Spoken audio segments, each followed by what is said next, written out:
Mendoj që Qeveria e Republikës Kosovës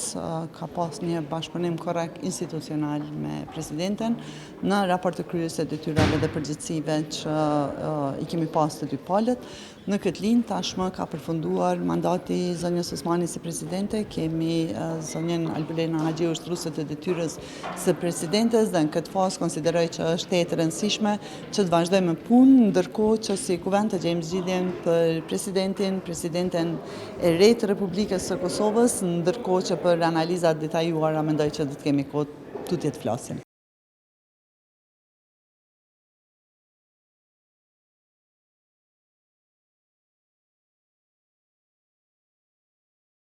Tani mendoj që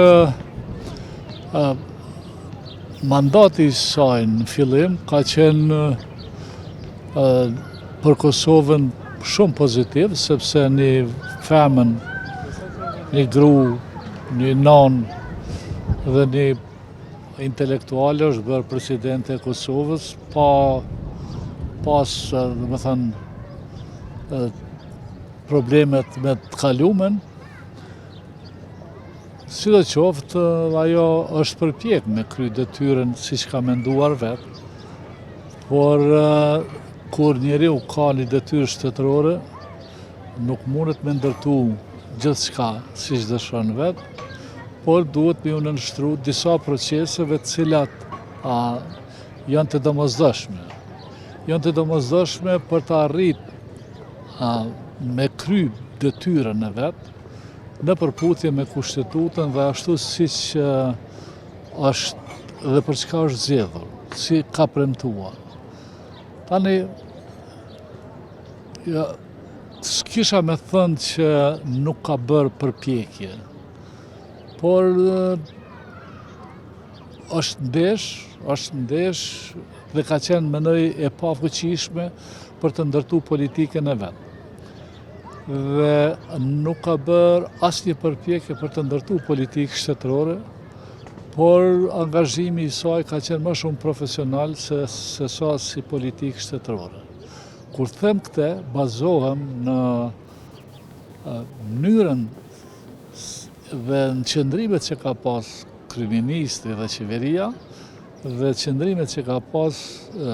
Vjosa Osmani në raport me marrëdhëniet dhe në qëndrimet që kemi pas qoftë brenda vendit, qoftë jashtë vendit me perëndimin. Dhe mendoj që përplasjet e saj me kryeministrin, veçanërisht në 2 vjet e fundit, kanë qenë përplasjet e cilat i kanë kushtuar dhe asaj vetë në karrierën e saj ose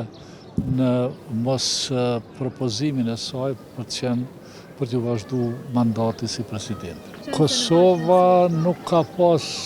asnjë të arritur në arenën ndërkombëtare, sepse e arritura që dërshënohet në historinë e Kosovës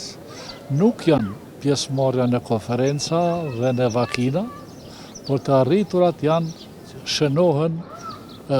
dhe mbesin në histori, kur ka të arritura. E arritura më e madhe që nuk do të harrohet për të keq, është marrëdhëniet me Bashkimin Evropian, sanksionet ndaj Kosovës dhe pamundësia për të kriju qeverinë dhe për më shumë se 1 vjet, dhe tani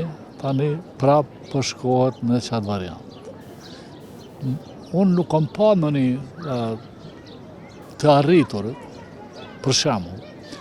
Strategjikisht Kosova duhet të bëjë përpjekje të mëdha që me prapatinë e Kosovës me pranu dhe 5 shtetet evropiane që nuk e kanë pranuar. Mendoj që politika e jashtme duhet me qenë e koncentruar këtu, dhe duhet me shpenzu kohë, mund, lidhje, jo veç vetë me marrë përsipër diçka me bë, sepse shkova një konferencë dhe u fotografova në korridor ose duke ngrënë drek, siç është zakon që hajnë drek gjithë kur janë konferenca, dhe me e shit si sukses në për portalet e Kosovës, dhe në fakt, rezultati dihet çfarë është. Pra, përjashtimisht, kisha me thonë që nuk ka pushu, por nga rendjet në për takime, veçanërisht jashtë Kosovë, nuk kanë qenë takime protokollare, nuk kanë qenë takime në kuptimin e asaj, takime me homolog të president me president, rrallë në një takim ka qenë, e aq më pak në shtetet perëndimore, cilat kanë fuqi dhe influencë në politikat ndërkombëtare, nuk ka pas takime, po thëmë, protokollare dhe në variantin e takimit shtet me shtet, sepse kjo vjosa ka qenë e vetmja person që e përfaqëson shtetin Kosovë. Andaj, arsyet nuk janë të metat e saj, arsyet janë pikrisht tek çështja që e thash më parë, që Kosova akoma nuk ka politikë shtetërore të përcaktuar dhe të paracaktuar dhe të miratuar dhe e cila zbatohet dhe është obligueshme për të zbatuar nga gjithë institucionet e Kosovës.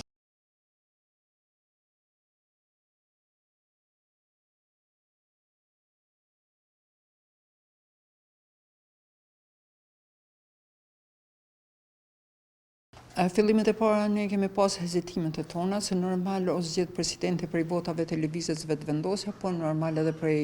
deputetëve të Lidhjes Demokratike të Kosovës. Ne kemi pas hezitimet tona që kanë qenë normale, sepse kemi pas që shpesh herë i ka qëndru afër qëndrimeve të lëvizjes vetëvendosje, po duke parë që qeveria ka pas zero performance me 4 vjet mandat, bile gati edhe 1 vjet që e ka mbajt. Megjithatë në politikën e ngjashme ka pas disa zhvillime, ka pas disa njohje që ne në fakt e kemi përgëzu. Asnjëherë çdo e arritur për Kosovën është arritur edhe prej neve dhe ne nuk. Edhe ajo që ka qenë më kryesore është anëtarësimi i Kosovës në Bordin e Paqes, që ne kemi përgëzu, e kemi falendëruar, bile kryetari Ramush Haradinaj ka shkuar edhe në takim, edhe që kemi thonë që momentin që do të sillet, nëse sillet në kuvend për të votuar, ne do e votojmë njëjtë sikurse i votojmë të gjitha marrëveshjet ndërkombëtare që e kemi parim edhe që jemi zotuar.